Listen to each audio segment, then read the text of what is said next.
We've been together for about 2.5 years.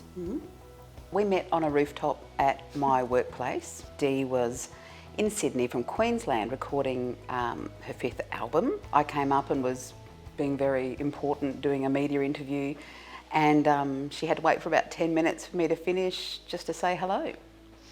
And I waited, and it was worth it. We want the choice to get married. It's something that we hope will be in our future, but we don't want to wait until that time comes and then think we haven't helped others and Australia along the way. For me to be able to marry the person that you love is, I think, just a right that everybody should have. To be able to choose to demonstrate our commitment in that way is important. Within our community, the Aboriginal community, generally speaking, I would say there is a high level of acceptance of difference, and certainly within my own direct family, I've had incredible support, and that's quite a beautiful thing. For marriage equality to occur, I want it to happen in a respectful space, and one where our parliamentarians get on with the job that they were elected to do.